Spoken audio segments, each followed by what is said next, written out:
Sige. So, praise the Lord. Ni Pastor Dennis ulit gisuro pa niya tayo tata. And medyo dati technical difficulties. Yung praise the Lord, medyo okay san. So, sakbit nga grugi, dawatik nga agdumog tayo kitagkararag tayo. Lord, agyaman kami, wapo Diyos, sa pamamagitan ng technology, Lord, kit mararamid mi, wapo Diyos, nga adalin dagiti libro or epistles, Lord, sursurat, wapo Diyos, nga pinili mapo nga pangilanadan, wapo Diyos, iti kinasyasinum, ken dagiti kayat mo, wapo Diyos, nga maaramid, Gyaman kami, wapo Dios, tababa ni daytoy apo nga panagklase mi online, Lord, ket mas may equip kami, Lord, iti pan nakaawat kada gitoy wapo Dios nga surat. Bless mo, Lord, iti teacher mi ni Pastor Dennis, sikati makikaaddaw wapo kaniyana, ket apo ikan na kami ti pan nakaawat kada gitoy wapo nga dalin kita. Madaydayaw ka po, si kangarti mangisuro kaniya mi, kararag mi tinagan Jesus nga po mi. Amen. So, naimbag nga rabi kanya tayo amin. Amen. So, talaga mali, naman ay maabot ni Jay stage. So, ayan. Hoping na mayatan. Okay. Once again, naimbag nga rabi kanya tayo amin. Itong tuloy tayo nga adalin da ito Book of Timothy. O dati tatay si 2 Timothy. Okay. Dito nga surat ni Apostol Pablo kini Timothy. Dito iti pinaka last nga surat na. So lang Medyo nakapsot ti boses mo, Pastor. Kun nga rod, hanga manlag.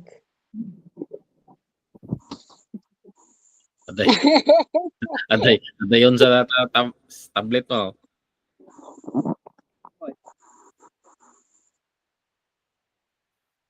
Nakapsot na ta, Pastor. Medyo.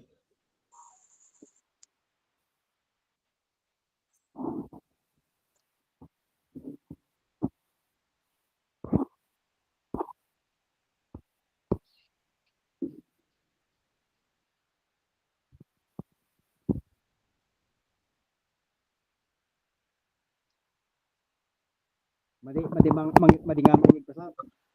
Mangag ng nakapsot.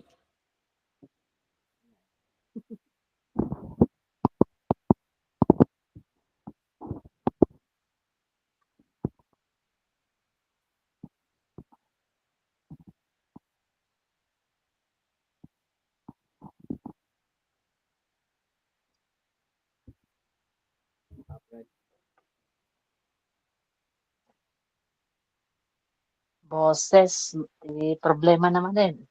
Ay, nako. Talagang Jesus name. Wag ko signal.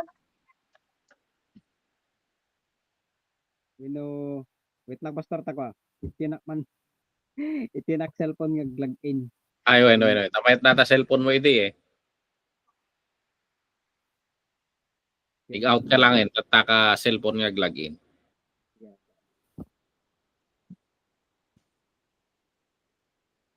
Tablet ti usar na gamin. Ito medyo ko. Ayan. Parang mayatay. I-on mo yung mic mo. Ayan. Hello, may Pastor. Mayatay. Okay. Sige Rod. Rugyan natin dito 2 Timothy. So, dito may kadwa nga surat ni Apostol Pablo kini Timothy. Parang basaik daytoy. Kasla parang nakakalungkot na parang namamaalam na si namamaalam na si Apostol Pablo So, ito na yung pinaka-final na salita ni Apostol Pablo kay Timothy na ah, tapos andun pa siya sa kulungan na parang ah, hindi ko ma-imagine kung ano yung kalagayan ni Apostol Pablo dito na umiiyak siguro itong si Apostol Pablo na sinusulatan niya si Apostol or si Timothy na co-workers niya. So ito yung sulat ni Apostol Pablo bago yung ah, parang ano siya parang malapit na siyang mamaalam. O parang namamaalam na siya dito sa huling sulat niya kay Timothy. At ang nakita ko dito, may faith na yung pananampalatayang may halaga. Ayan. Kasi si Timothy inalagaan ng kanyang lola, ang nanay niya. So ayun, ito yung pinakahuling at pinaka-personal na sulat niya kay Timothy. So sinulat niya ito habang nakakulong siya. So sa Rome, nakulong siya ulit doon.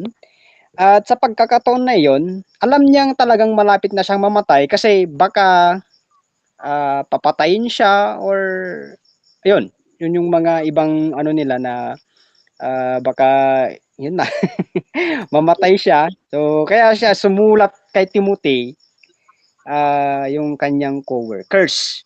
So napakahirap nito. Yung kwan dito, yung may nabasa akong article regarding dito na parang inilagay siya kasi sa kwan, ilipat siya sa parang yung katumbas sa panahon natin parang Bartolina. Parang inilagay siya sa isang confined na kwan. At ang inilalagay doon yung mga naipipila for execution. Oo. Yun yung kwan ng isang nabasa kong kwan nabasa kong article regarding dito. So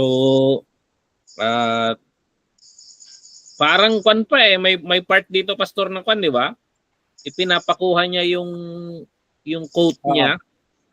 Oo, pastor, meron. Mai-imagine mo na yung kalagayan niya na hirap, parang ang lamig, parang ganun Ba't ka magpapakuha ng coat? Baka winter siguro, pastor, doon sa ano. Oo, parang ganun, parang giniginaw siya, parang ganun talagang siguro sa dami ng pinagdaanan ni Paul, parang isa ito sa siguro pinakamahirap. Oo. Siya, mayroon yung emotion na parang nagpapaalam na siya.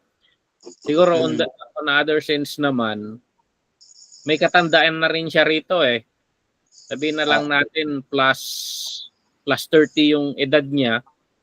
So parang yung endurance ng katawan niya, parang hindi niya rin alam kung kakayanin pa niya. Parang ganun yung mga parang may imagine natin na sitwasyon niya rito. So talagang tama yung sabi mo, pastor, na namamaalam siya. Namamaalam dito. Parang ganun yung tono niya. Oo. So, ayan. Naalala ko yung ano. Naalala ko yung kanoon, yung lolo ko talagang ano. Parang nagbibigay na siya ng mga word na yun parang kahit minsan yung mga magulang, naalala ko yung pag kumakain kami noon ng mga yung sinasabi ng nanay ko, pag mag-uulam kami ng masarap or for example sana manok. Sabi nila, sa inyo yung ano, sa inyo yung yung legs niya, tapos ito lang ulamin me, yung mga pakpak, parang ganon.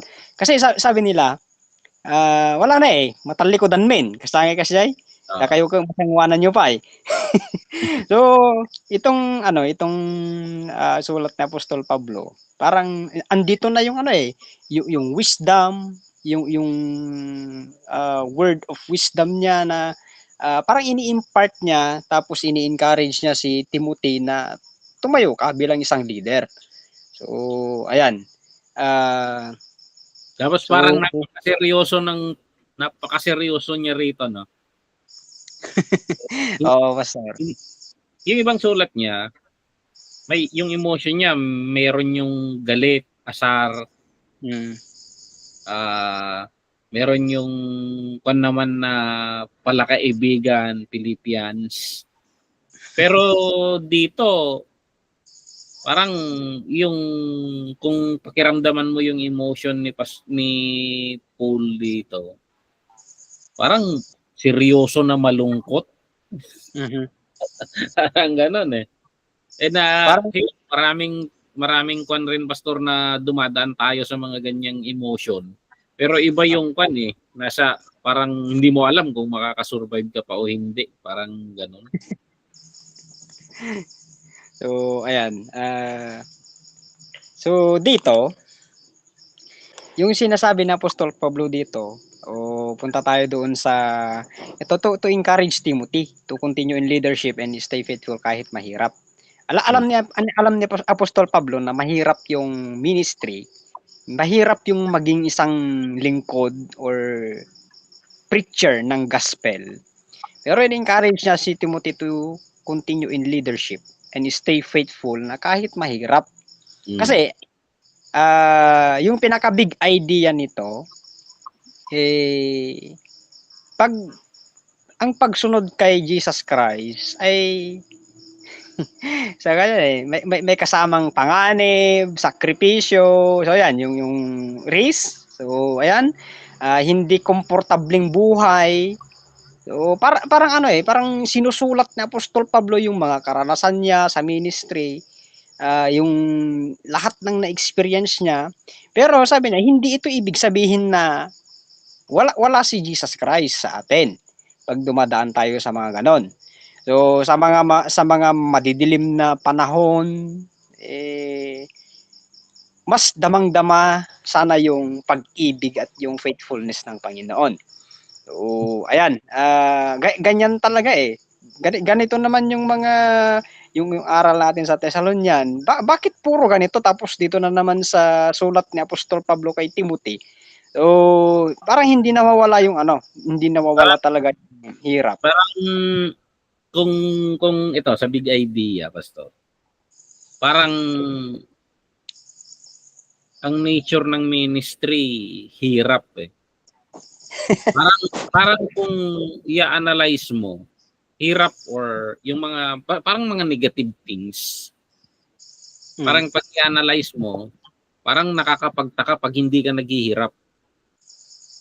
Parang gano'n eh, yung tono niya na pag sumunod ka sa pinapagawa ng Panginoon, there is something na mabigat, na pasanin, hindi madali. Parang gano'n eh, yung impression na nakukuha ko dito sa, hindi lang dito hindi lang dito sa 2 Timothy. Halos lahat ng pinag-aralan natin mula noong kwan. And parang magtataka ka kung sa ministry mo wala kang dinadaan ng mga kwan. Hindi komportableng bagay na So based ka dito sa simula ng yung naririnig ko lang na mga testimony dito sa kung paano nagsimula ang Tribal Gospel Mission. Ang bihira ang Di ba? Parang posible na ano kaya yung nakita nila, Pastor? yun na rin pag ina-analyze ko yung history ng TGMI. And even before registered siya ng TGMI, doon kina Pastor Donato Quito. Hindi mo alam kung ano yung na-envision ba nila kung ano ang TGMI ngayon. Pero I think hindi eh. Kasi kung nakikita nila kung anong TGMI ngayon, siguro mas passionate sila because we see that. Pero hindi eh. Hindi nila, pag i-analyze mo, hindi nila in-expect na lumaki ng ganito ang ministry. Parang ganun eh. Yung isang kahig, isang tuka, yung force ang fasting sa kanila. Mm. Sa atin ngayon, magpa-fasting ka na lang dahil hindi ka natutunawan eh. Parang delikado na yung health or parang sa akin nga eh. Pambihira eh, ang daming pagkain tapos nakikita mo rin na hindi ka nagpapasting o hindi ka kumakain dahil hindi sa wala. Kasi so yun naman siguro yung sakripisyo nila yung mga nauna na ito yung bunga.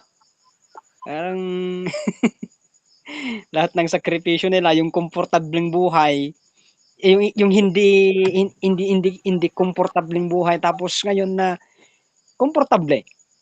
Oh, ayan, pero hindi nila nasabi na hindi nila masabi na hindi mabuti ang Panginoon. Parang ganoon eh. Na kahit ganun yung pinagdadaanan nila, may mga hindi maintindihan na panahon na parang ganon. So hindi lang physical na labanan, hindi spiritual na labanan. So, tapos doon naman lumalakas yung mga mananampalataya. More on spiritual struggle sa atin ngayon, di ba? Sa kanila noon, bukod sa spiritual struggles, this is I think mas matindi pa. May kaakibat pang literal na struggles nila. So, napakatitindi nila, no?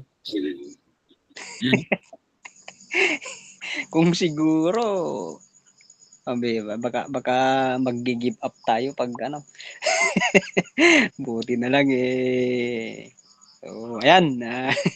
Grace of God rin lang talaga siguro. Kasi kung hindi grace of God, kahit napakaliit nitong pinagdadaanan natin, hindi natin kakayanin. Oh, tama. Mag-quit rin tayo eh. Yung sa pananaw ko there are many times na papasok sa isip mo na kasi yung sinasabi ko sa klase namin kanina, karamihan ng struggles natin sa ministry hindi galing sa ibang tao, kundi tayo mismo na minumulto natin yung sarili natin. Parang you are fighting something na wala naman doon. So hindi ko alam kung strategy ng kaaway yun or natural na nangyayari our fights with ourselves, because we always deny ourselves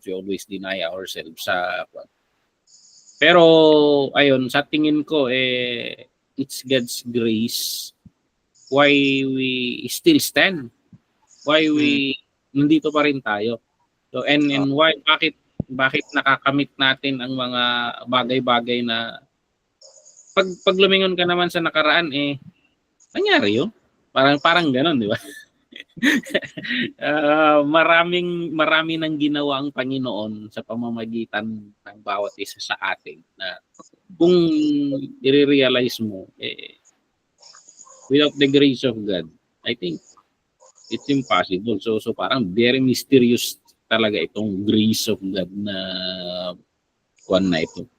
So yung grace of God na sinabi ni Lord kay Peter na may grace is sufficient for thee, this is still the grace that is working with us in our ministries. And magkakaiba lang yung risk and tensions natin. Pero risk and tensions pa rin yung mga yon. Magaan man sa atin pero mabigat na rin sa bawat isa sa atin. Oo. So, ayan. Naisip ba natin na yung kalagayan natin ngayon na ako rin naiisip ko na Lord, bakit ako nandito? O bakit ako kasali sa ministry na so walang ka-idea pero ayan pero mas makarelate tayo siguro, Pastor, kay Timothy, no? Na kasi si Timothy, bakit ako nandito? Bakit ginagawa ito. Pero napakaswerte ni Timothy dahil mayroong Paul na nagtutulak sa kanyang limit. Parang may nagko-coach sa kanya. So I think it's a big blessing sa atin kung may mga leaders na gumagabay sa atin, nagme-mentor sa atin. Kasi yun yung kasi si Timothy doon sa yung pinag-aralan natin last time, parang tinutulak ni Paul siya eh. Parang ganito gawin mo, ganito, and hanggang dito ganun pa rin yung sinasabi, di ba? So parang makikita natin rin dito na we need fathers talaga. We need parents rin in ministry who will push us to our limits. So, and ito rin siguro yung mas makarelate tayo siguro kay yung situation ni Timothy dito kaysa kay Paul. Oo. So, batang-batang si Timothy, tapos si Timothy buti pastor pinalaki itong si Timothy na may takot sa Diyos. Tapos paglaki siguro nito, maganda yung discipleship sa kanya. Na parang sabihin natin na madali sigurong naintindihan niya yung trabaho ni Paul at yung ministry. Pero ngayon, sa akin noon ang bihira, ano ba tong ano ba tong ministry? Parang hindi mo alam magsimula, parang nangangapa. Tama yung sinabi mo, pastor, na napakalaking bagay yung merong nagsasabi sa iyo na ako ano yung gawin. Yung mentorship. Ayan. Ang actually mas madali nang malayo sa atin kasi ang dami nating nakikita sa paligid natin na models ng ministry. Marami tayong sources and resources. Marami tayong technological resources diyan. Pero si Timothy noon, wala they build and while they discover. Wala naman silang social media na nakikita yung nangyayari sa kabilang church. Wala talagang they are just building na they just siguro talagang ito yung nililid siguro ng Holy Spirit, gawin natin. Parang ganun. Hindi nila walang mga models noon ng ministry Bihira. So yun yung struggle, yung tinitingnan ko, yung struggle ni Timothy dito. Kaya and makikita natin na even tayo ngayon these two letters, first and second Timothy, is still very powerful sa atin ngayon. Marami na tayong models out there ng ministry. So I think kung ano yung mga napapakamot tayo ng ulo sa ministry natin, sumasakit ang ulo natin. Imagine si Timothy. But it's a good thing he has Paul. Ang ginagamit ng Panginoon.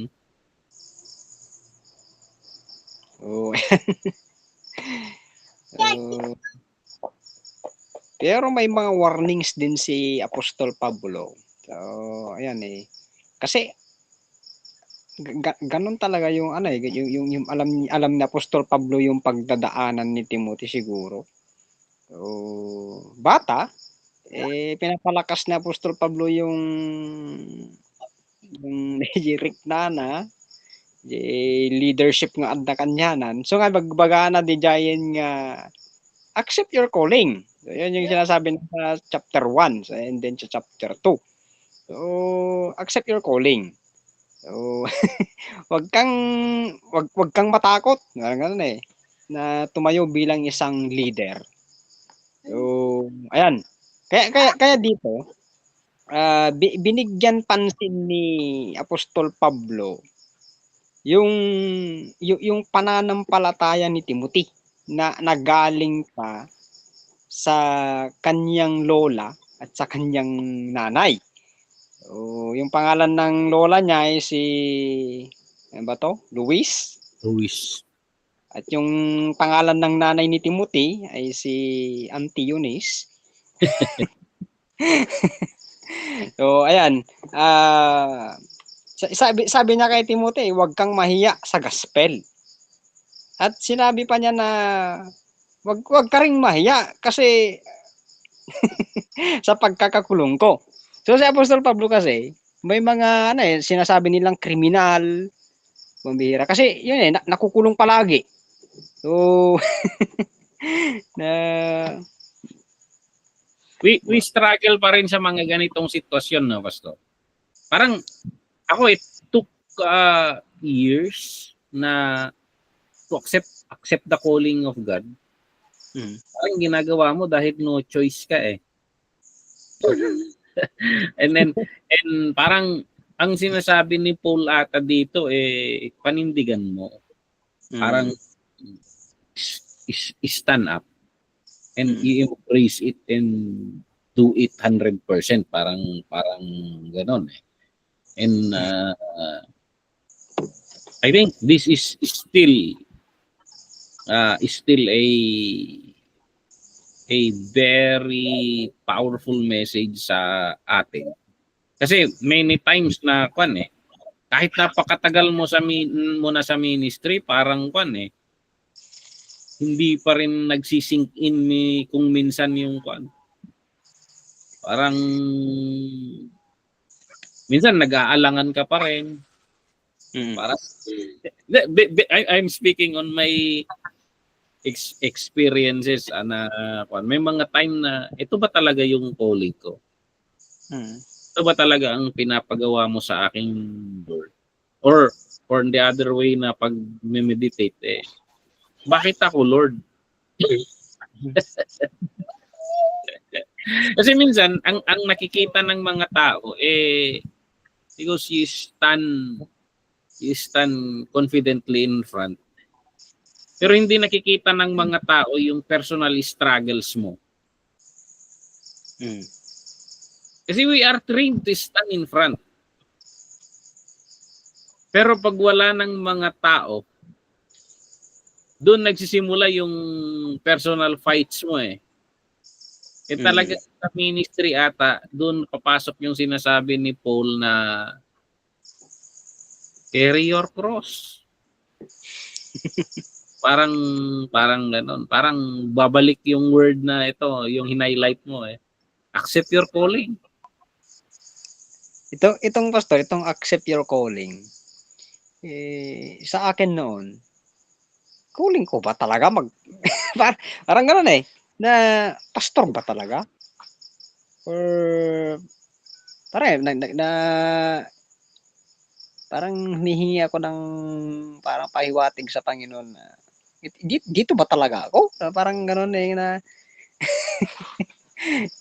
kasi pagka-graduate ko dito sa Bible School noon, ayaw ko talagang lalabas para mag-ministry.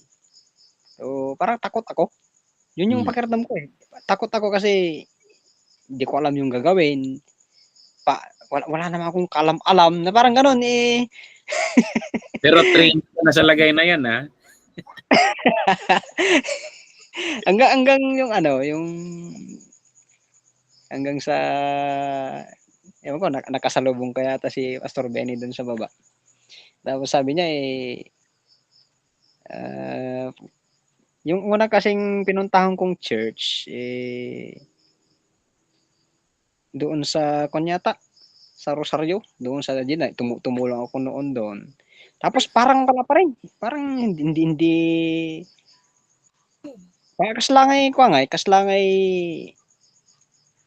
kaslagay ayam di panunot nga ituloy mo ba no haan kaslangay kasi nga agawid ka latan tapos sa pangagtrabaho kaslangay kasi tapos ada tinakangag ka apay no agawid ka bumaknang ka kaslangay man kasi So, ayan, accept your calling. So, ewan. Pero, Hindi. Yung training mo, Pastor, you are trained for pastoral works eh. Pastor Emelda, you have something. Pastor, apay nga tataag papada ti kasta, apay papada. And analyzing nga kat apay nga tata. Halos dagiti natawagan nga pastor ibagada. Handa nga awan ti plano da. So syempre ako relate ako dun kasi awan pulos no nagsubli ako talagang nga awan iti panunot ko nga pastora. Kung ko nalpasan, di syempre nagforgodak, di ba? So, hindi ang subliak tapno mabayadan dagiti utang ko kunak. So, impromise ko kadagiti ubing one contract, two contract kunak. Kat awan nga DJ kat iti ko gamit kita talaga nga ni Apo Diyos jadi ko na nga sovereign isuna. Ajingi, He is sovereign over our lives. Iti amin nga mangyari gayam talaga nga kwa. No talaga tinawag da ka, oray ni ka sa mga tumaray. Tama kataray. Hang mabalin. Amman, pastor, amom, I spent money just to run away to go to Canada. Nag-spend ni ading ko 7K Hong Kong dollars tapno laing makaapanak ti Jay. Amo yung pastor tinangyari? In wave ko diya 7K. Tahaan nga mabalin. Ado iti problema kanya. Ado problema diya documents ko. But I'm trying to leave the ministry. That is one of my purpose. Why? Kaya't kung nagpa-Canada, dapat employer ko nga nga mangpirma kanya. Tati may DJ agent, nag-agent ko. Kung na dapat ayusin nita, discrepancies ita ka. Record ita, documents mo. Siyempre, sa bali, titawan ko gamin, di passport. Bakit ijal, so, kunak. Hala, kas ano dahil ito. So, nga nakitakti man, oray may kastang pastor. So, nga naitagis istorya kayo, talaga nga, amin, halos sa, dagi tinawagan nga pastor ko awan. But the good news there is, the good news, diti para kanya, doon ako binabago ni Lord. I think it's about God.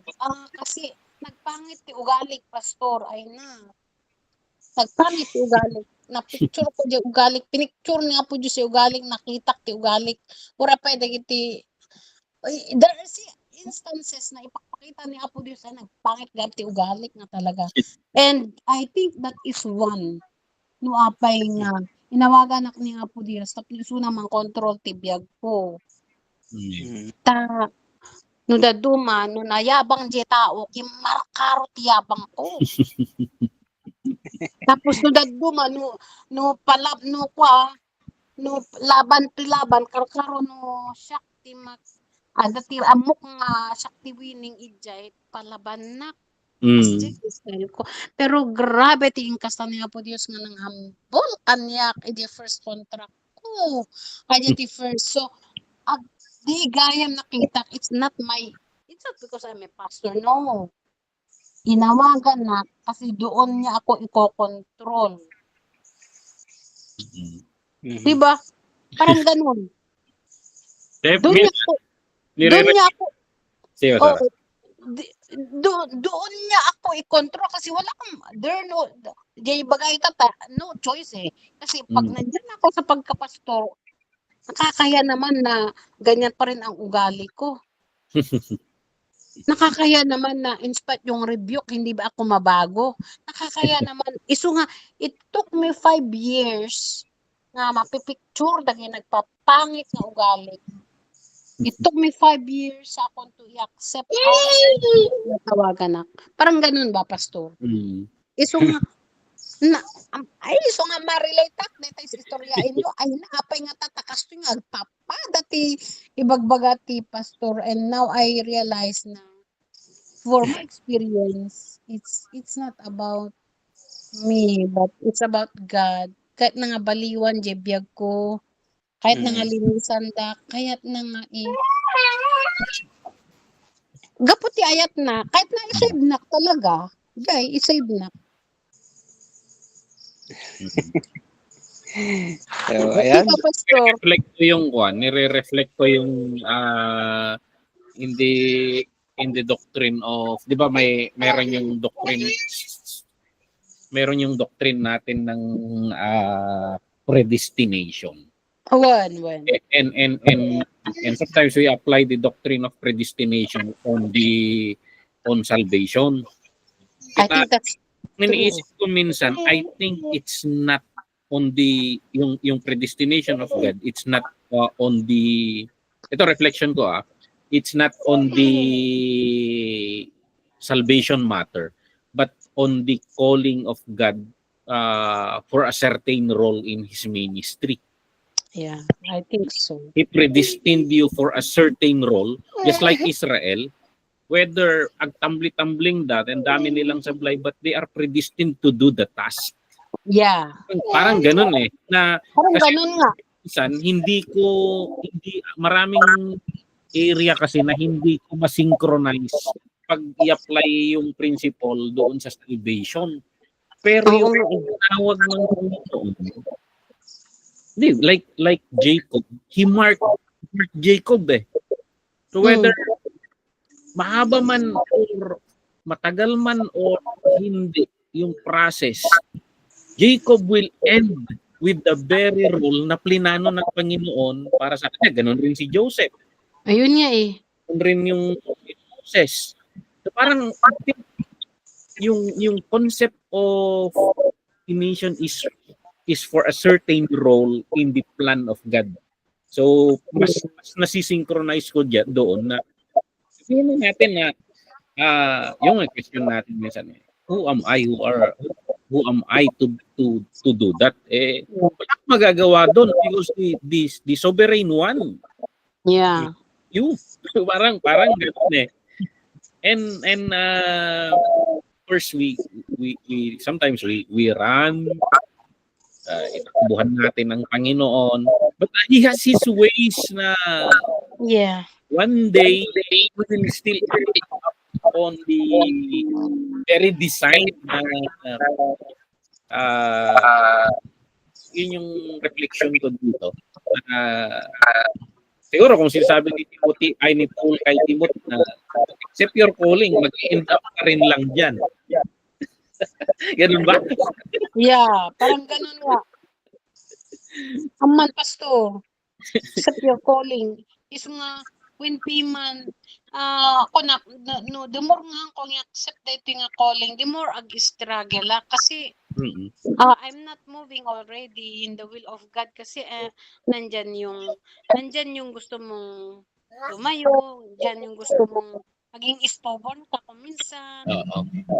Ganun na you do what you want but only ni Apo Diyos sovereign garud nga idaldalan na kapailaing so at the end tayo bagang pastor at the end at the end of the day yun din ang turong mo. Well, reflection ko na kaya makaka-reflect ako kay Timothy. Kasi sinasabi rin ni Paul na may mga prophecies sa kanyang buhay pa noon. And ganun rin ako there are prophecies pero sinasantabi ko ay sa akin hindi ako masyadong fans ng prophetic sa akin Yeah, ako din pastor. I listen lang ko panggad pag I listen sa sinasabi ng mga prophetic words and then sinasantabi ko. Pag sinabi ng Panginoon yan, it shall come to pass na I do not need to force it because God is just describing a future and then it's genuine prophecy. It should come to pass. I do not yung ma-realize ko parang ito yung sinasabi nila noon. So parang ganun yung iba kasi prophecy na wala, they force themselves na to align to that. Sa akin, iba eh. Sinabi ko naman yan, whether I cooperate or not, someday mangyayari siguro yan. Yung ko eh, kasi it is the Lord who, and truly,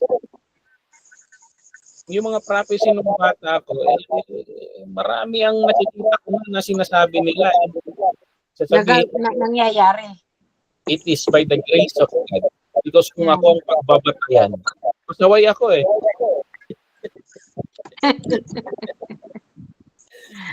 Yes. Ama, Pastor.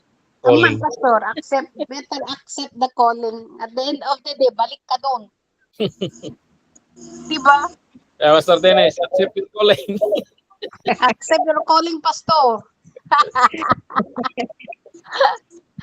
Mabuti at itinuro mo ito para panunutin mo, Pastor Dennis. Insurok, accept your calling, Dennis. Kananam to bagim. Parang ano na eh.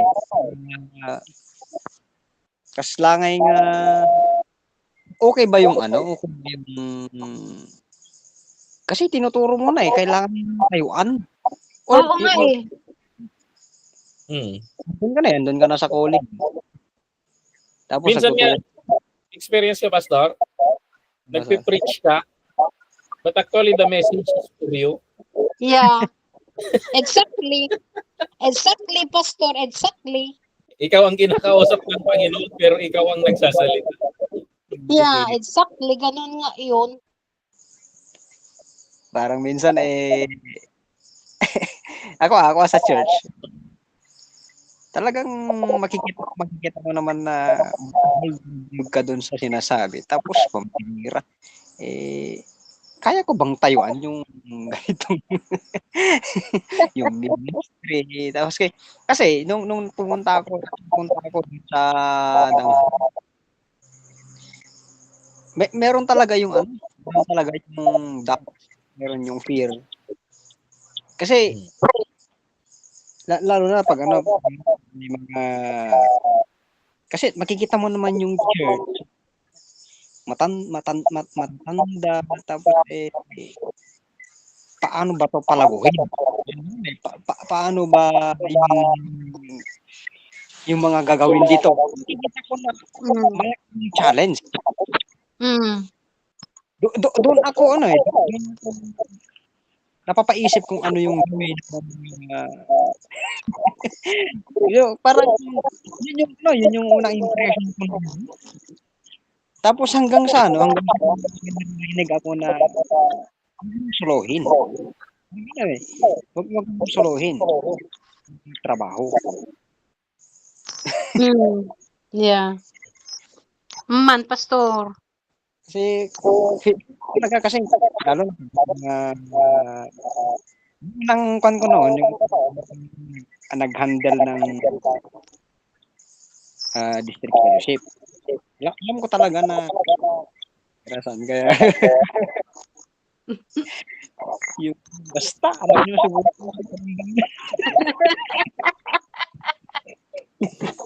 But praise God, you did it, Pastor. You did it.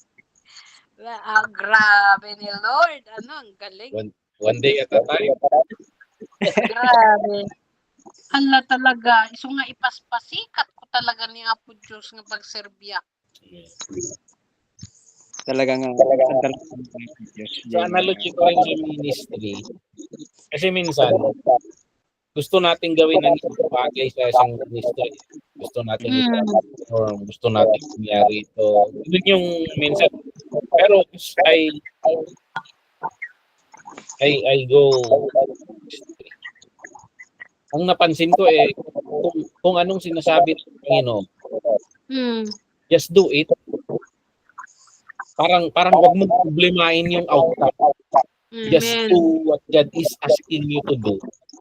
Kasi ako may time na I want to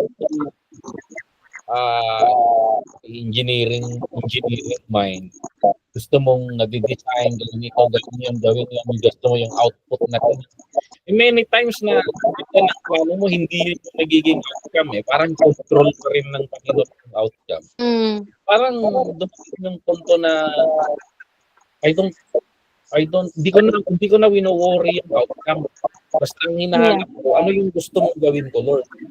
At I just do my part and then I watch how it unfolds kung ano yung outcome na gagawin ko. Parang gano'n eh. You are just one piece sa buong picture na ginagawa ng Panginoon. Maraming yan, but actually, He is in the church.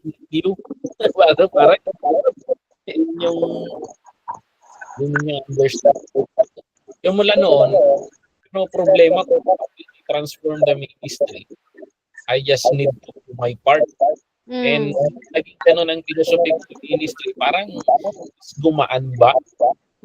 So, anong pinapagawa ng Panginoon? Just do it confidently with all my might. And kung anong mangyari, that's it. yun yung kwan eh. Yun yung naging nagbago ng pananaw ko sa kwan. Kaya yung sinasabi mo, Pastor Dennis, na paano ko babaguhin? Gawin mo lang yung kwan. Naiisip mo sa sitwasyon ngayon na kwan, at kung kwan, hihingi ka ulit ng idea sa Panginoon, and then ganon yung parang yung sinasabi ni Paul kay Timothy.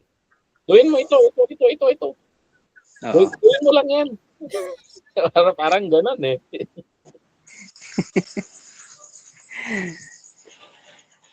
Doon, pero yung na-observe ko, medyo lumawak yung horizon ko naman nung talagang nag-handle na ako ng church. Kasi malaking tulong na ganun pala. Parang ganun eh, na hindi lang pala, kasi lalo na pag may mga seminars ganun, parang hindi lang yun yung mundo pala, yung ministry sa loob ng church. So malaking tulong din sa ministry yung lalabas ka talaga. Lalo na pastor, yung pinupuntahan natin sa mga seminars, sa mga sa worship summit. Na parang ganun, na kahit itong pagtuturo dito sa Bible School, mas lalong naiintindihan ko na kaya pag may sinabing winlatan, kasi nga hindi ka na makaayaw kasi hindi no choice, kasi naintindihan mo na, parang nai-enjoy. Actually nai-enjoy ko na talaga eh pag yung kasi takot ako, pero parang nai-enjoy ko yung ganito, yung itong setup na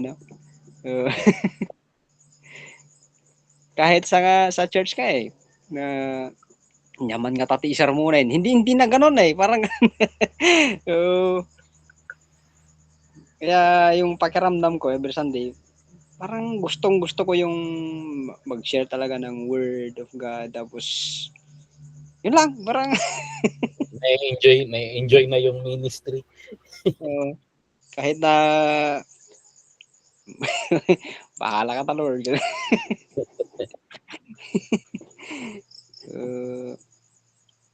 Ayan. Your calling. Mahirap talaga mag-sink in yung ganito. Pero ito siguro talaga yung it takes time siguro, naturally, Pastor. It takes time.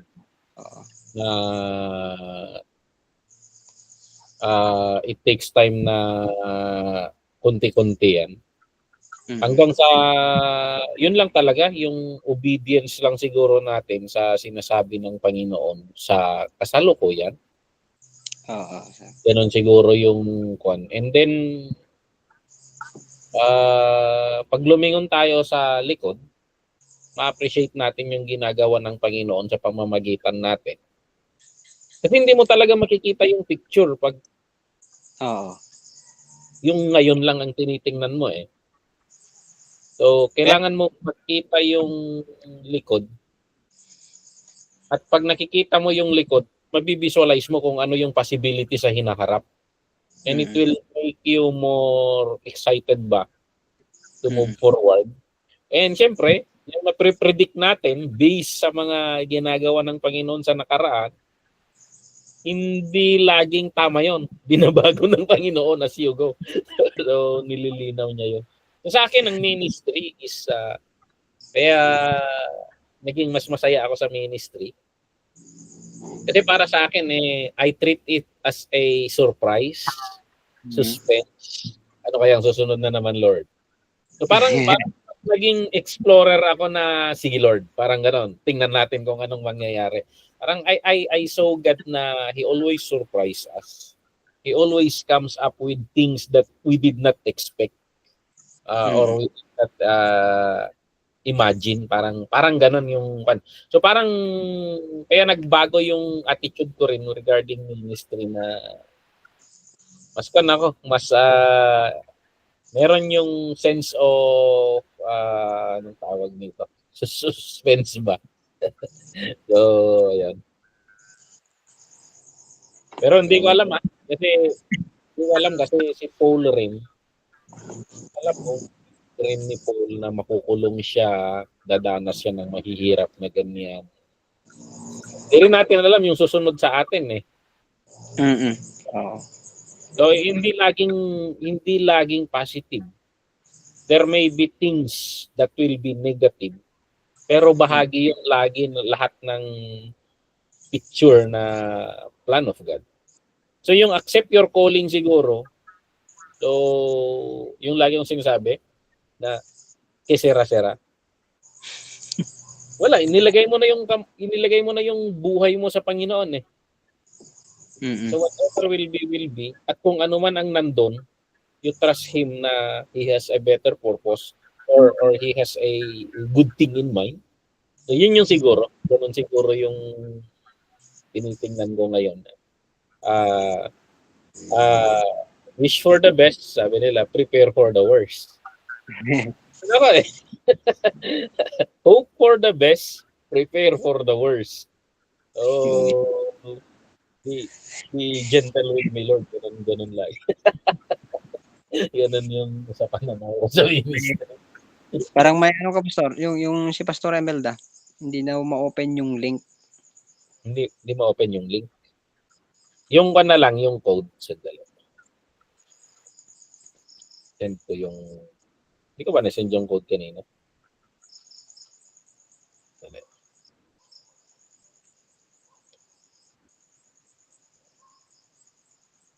Na-send, Pastor, hindi ko. Meron naman.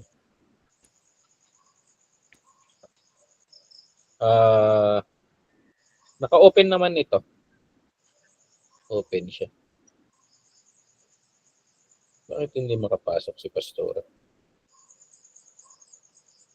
Pwede bang mag-invite dito? Yung gamit ni Pastora ba yung mail? Win sa Pastor, Bell. Dito. Pati ako, Pastor, hindi ako makapasok kanina, pero ginamit ko yung code.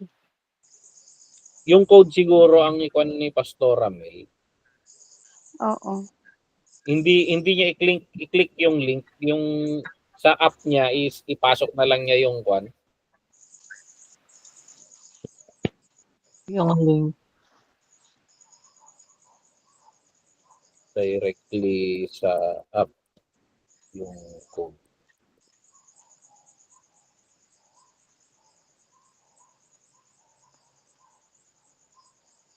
So, sige, sorry, tuloy mo lang. Ako na mag-communicate kay Pastora. Sige, Pastor. So, ayan. Next slide, Pastor. Doon sa... Tapos na yung link kahit sa baba niya? Yan, Pastor, yan. Sige. Okay. Dito, makikita natin dito na accept your calling, so embrace it. So, ayan. Dito naman wait lang. May tatlong wait, saan yun? So, si Apostol Pablo, ginamit niya yung tatlong images dito to show na, para ipakita na ang pagsunod kay Jesus Christ is not easy. Ang pagsunod kay Jesus Christ is not easy. So, ginamit niya dito yung image or yung soldier. Pangalawa, yung athlete at yung farmer. So, ayan. Saan yung isang notes ko? Wait lang. So, yung sundalo, parang nakapokus siya sa mission. Hindi distracted. Parang naka-duty. Huwag mong papabayaan yung mission. Parang ganon. So, yung athlete naman, disiplinado talaga. May mga rules dapat na sundin.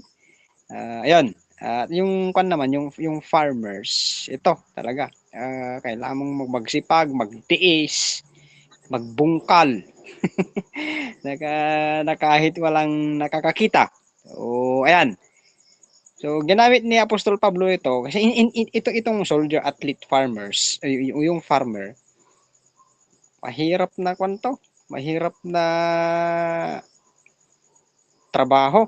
So, pinapakita ni Apostol Pablo dito na hindi talaga easy pag sumunod ka kay Kristo. So, yun sinasabi din dito siguro yung take up your cross. So, take up your cross. So, ayan. So, sa tatlong ito, saan ba tayo ngayon dito? Or sundalo ba? Isa bang atleta or farmer? Ayan. I think dito, nag-iiba-iba siguro, Pastor, yung situation. Nag-iiba-iba yung situation ng buhay ministry natin. And may mga time na, may mga situation na it demands you to become like a soldier. There are distractions. You need to be focused. So, there are times na may mga bagay na tempting or it distracts you, it brings you away from the ministry. You need to become an athlete. Stay on the discipline. Kasi sa ministry, ginagawa natin yan. Di ba, sir?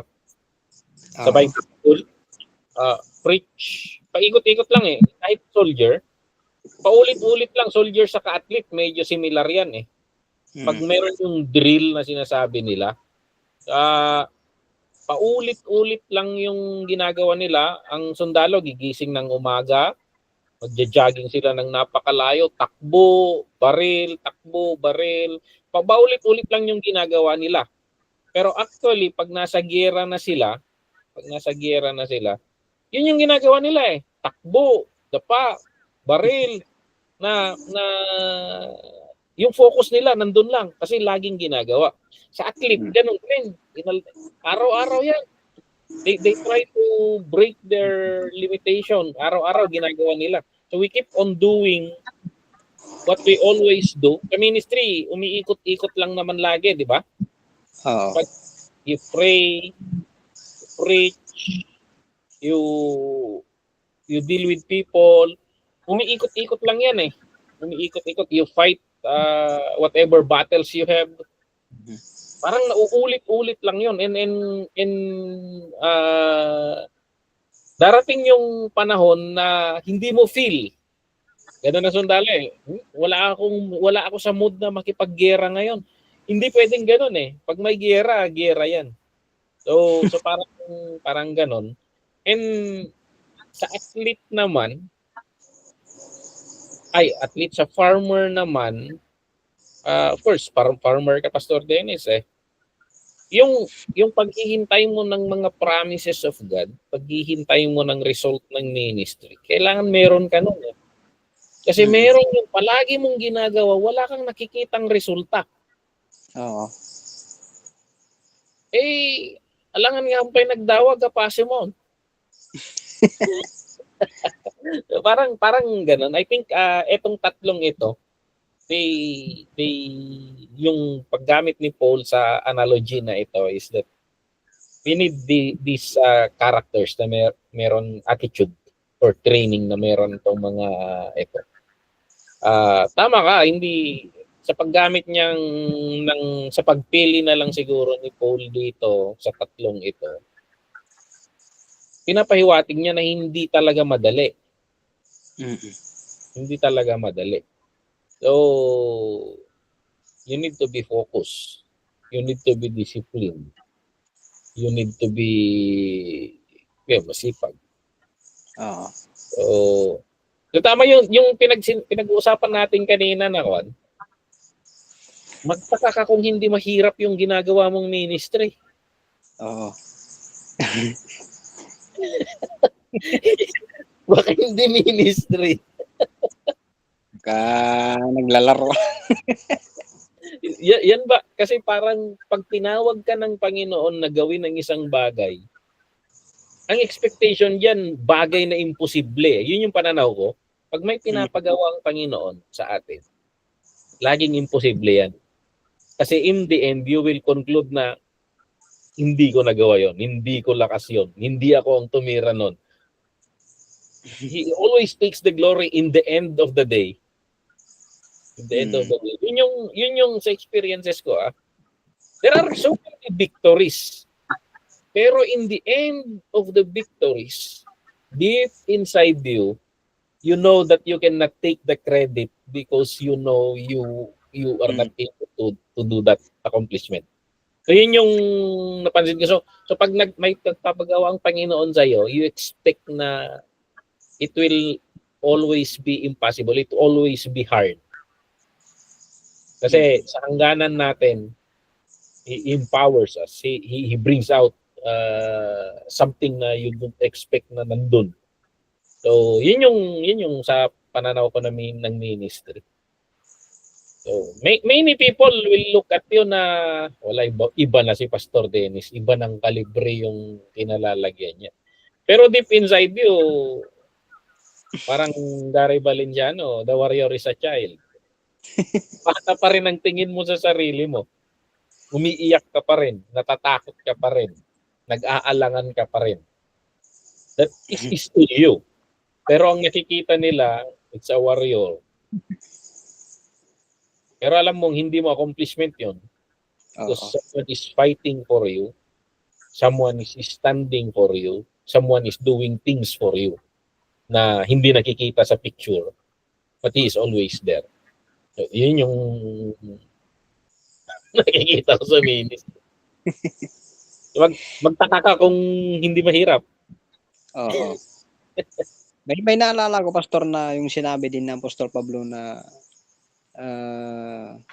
yung ipinapanalangin siya or yung ipanalangin niya ako, parang yung sinasabi niya na siguro na kung meron din yung mga nananalangin sa atin na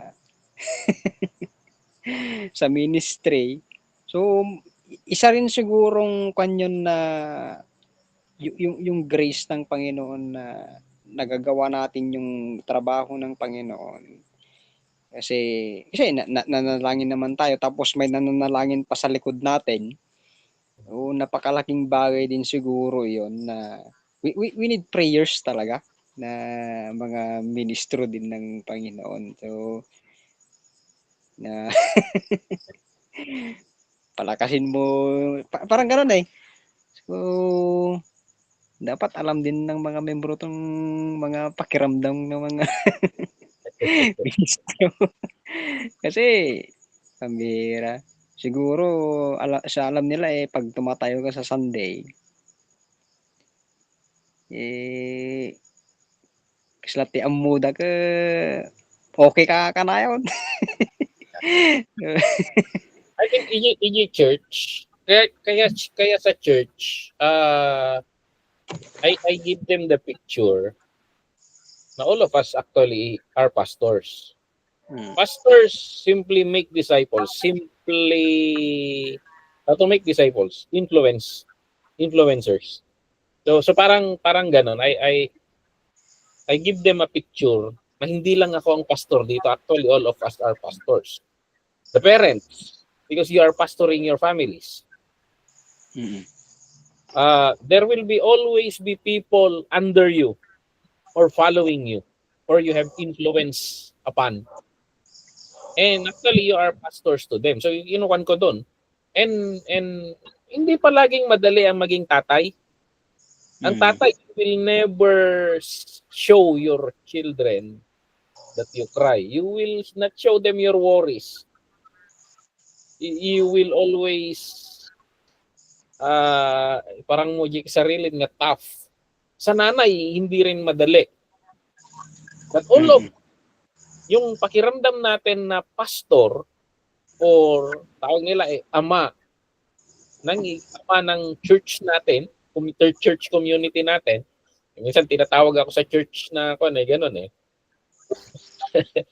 batang ama. parang gano'n. But yun kino-communicate ko yun na actually we are all pastors. And yung struggles mo as a pastor to your family, yun rin yung struggle ko, but you need to stand with the power of God.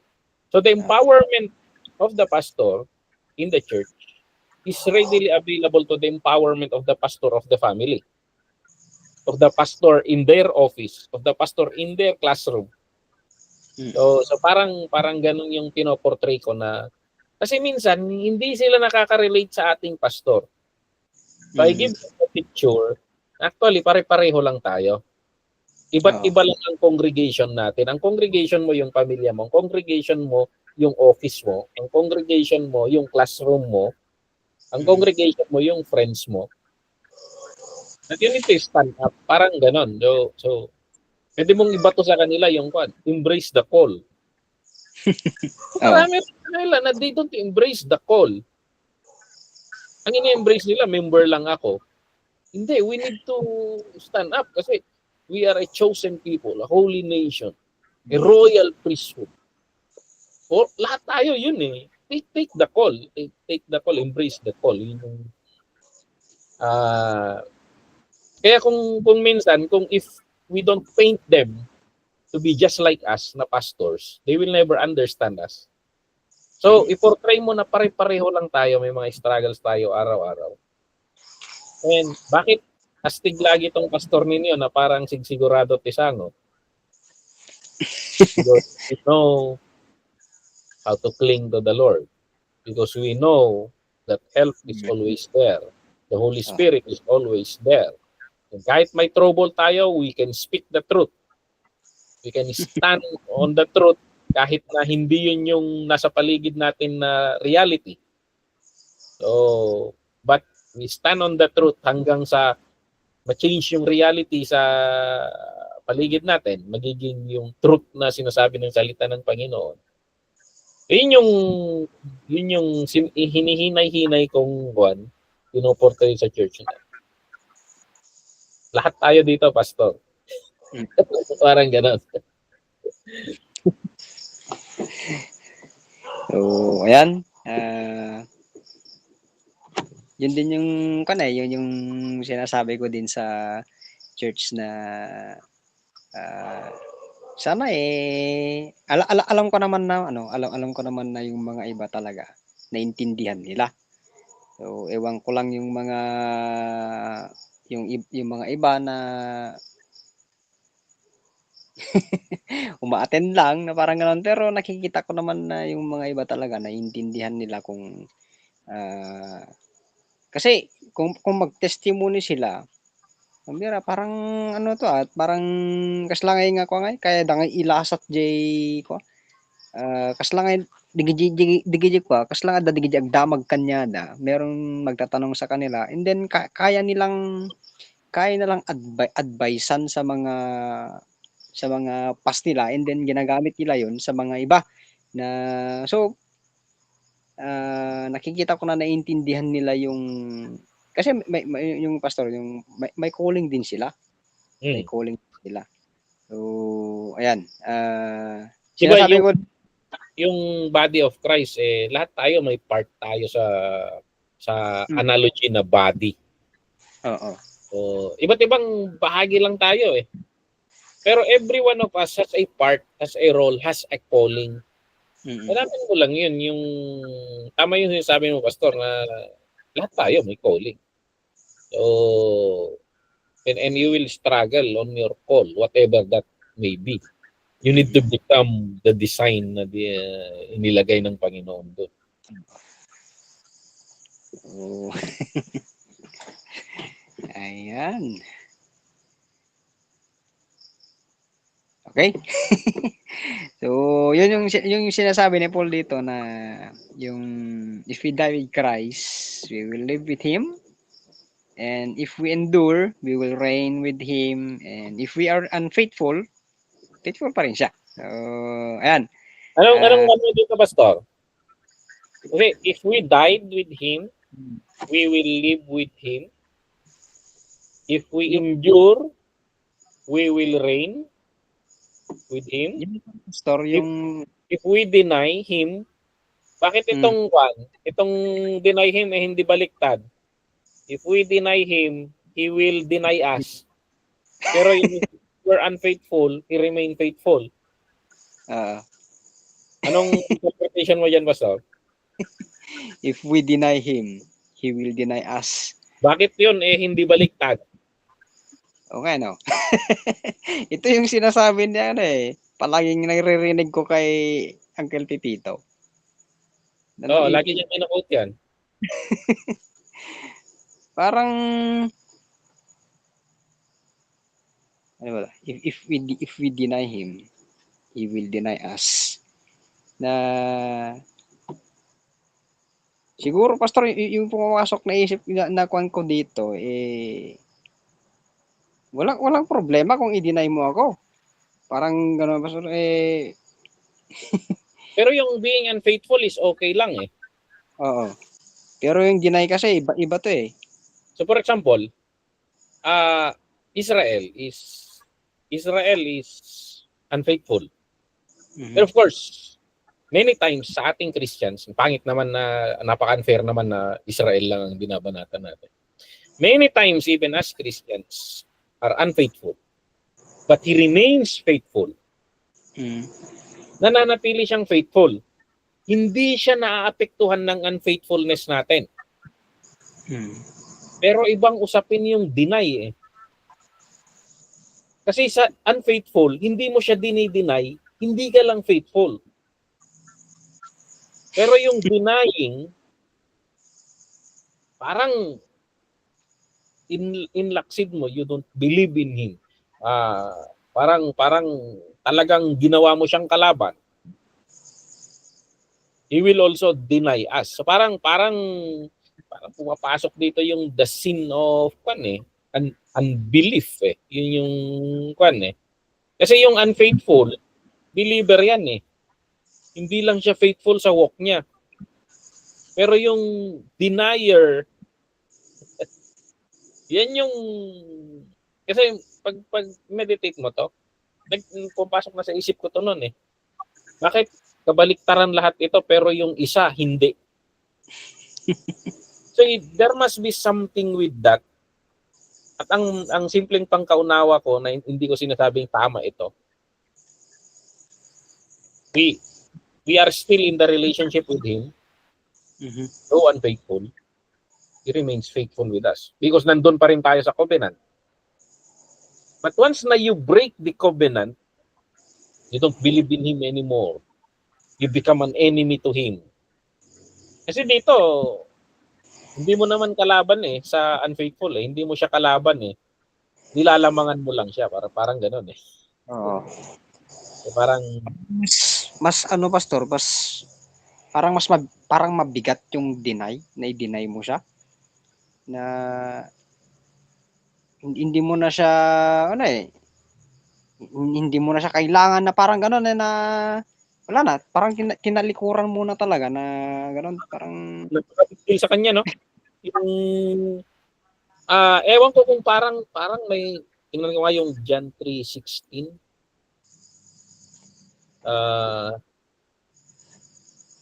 For God so loved the world. For God did not send his son into the world to condemn the world, but save the world through him. Whoever believes in him is not condemned, but whoever does not believe stands condemned already. So I think etong denying him is rejecting him eh.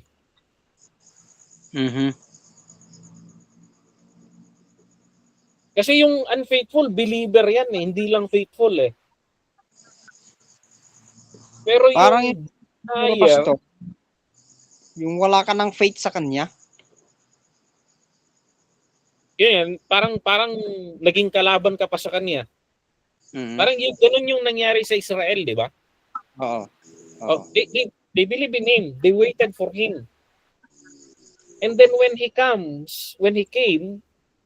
I-reject. they denied him, they rejected him. At in that act, in the explanation of Paul sa Romans, he cut them off eh. He cut them off from the vine. And tayo naman na hindi kasali doon, we just believe in him. And he connected us into the vine. So I think dito papasok yung the sin of unbelief. So may pag-asa pa sa unfaithful eh. Pero yung itinatakwil ang Diyos, itatakwil ka rin face to face, eye to eye. Sinasabi ko sa iyo, hindi kita kilala. Parang ganon. Parang malalim to eh. Tanong mo nga kay Uncle Pepito kasi favorite verse niya to.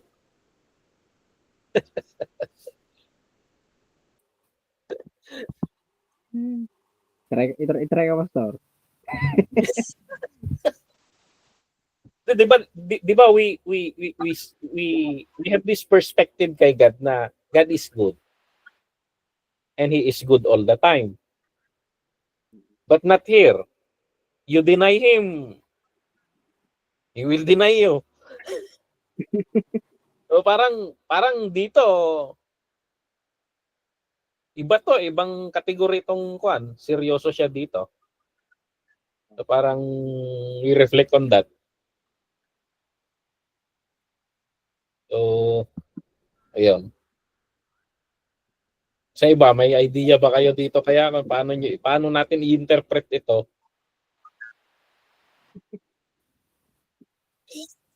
Akala ko ma-faithful siya. Bakit may denial na dyan?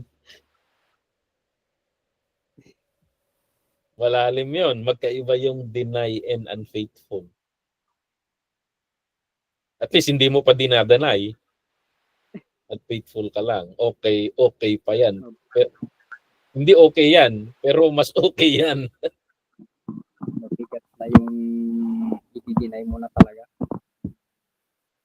So I think may connection ito sa May connection ito sa John 3:18.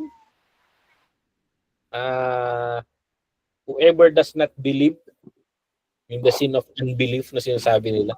Kasi condemnation na rin yung sinasabi doon eh. Parang uupakan ka rin yan nun.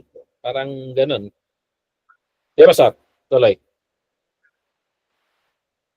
Mangigba yung boses ko, pastor. Nalobat yung cellphone ko. Okay lang kasi tuloy mo. So, ayan. So, ang pagsunod kay Kristo ay talagang hindi madali. Pero, nakakasiguro naman tayo na wait.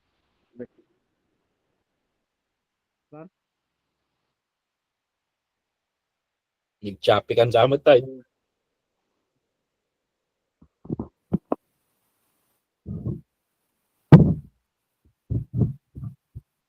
Lobat gaman natin. Lobat natin cellphone ko. But anyway, Mag 12 o'clock naman na, Pastor. Siguro ikat pwede na nating ikat, magte 12 o'clock na eh. Maganda kasi yung discussion dito eh. Tuloy na yun Domingo. Pwede. Wala, medyo mahina na yung boses mo eh. Nalobat kasi yung kwan mo, sir. Nalobat tong cellphone ko. Oo. May dalawang slide pa si Pastor Dennis. May dalawang slide pa siya dito. At tinitingnan ko yung oras mag-aalas 12 na rin. Medyo marami kaming reflection kanina eh. So, sige, part 2 na lang natin sa kwan. I-part 2 na lang natin sa next. At least natapos natin yung first half. And pag-isipan natin tong kwan. Bakit dito may denial na?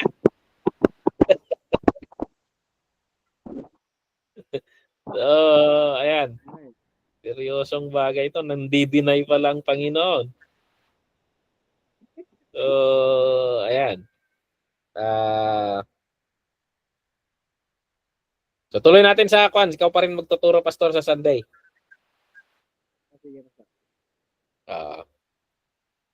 Sige, you close in prayer nga ron, Pastor Dennis. Manalangin tayo. Lord, thank you ulit sa gabing ito, Panginoon, sa klase namin ito. Lord, pinapakita mo, Panginoon, yung buhay ng isang ministro. Sumusunod sa iyo, Panginoon, buhay ng isang believer, Panginoon, na hindi madali. Pero, Panginoon, nakakasigurado kami, Panginoon, dahil sa iyo, worth it lahat, Panginoon, yung ginagawa namin. Lord, tulungan mo pa kami na unawain, Panginoon, itong mga susunod na aralin namin, pagpapatuloy namin ito, Panginoon. At salamat, Panginoon, dahil sa mga reflection, lumalawak, Panginoon, yung mga pagkaunawa namin, nabibigyan kami, Panginoon, ng pagkaintindi sa lahat ng mga ginagawa namin sa pag-ministry, Panginoon. Lalong-lalo na, Panginoon, si Timothy, na nakaka-relate kami kasi isa siyang ministro. Lord, tulungan mo ang bawat sa amin, mamahinga kami, Panginoon, lalo na itong mga kapatid namin na nasa Hong Kong. Restore mo, Panginoon, yung mga lakas nila. May magamit sila, Panginoon, sa trabaho. At Lord, sa mga hahabol din sa recording nito, Panginoon, din sila, Panginoon. Tawa, Panginoon. And then, Lord, bless mo sa amin, dito sa mga kaibigan namin dito sa Ifugao, Tanaw, Quirino, at lalong Panginoon, trabaho sa ibang bansa. Salamat, Panginoon, binabalik namin lahat ng kaluwalhatian sa iyo, sa pangalan ng Ama, ng Anak, at ng Espiritu Santo. Amen. So, ayan. Goodbye. Good night. Goodbye. Good night. Right. Medyo Good na.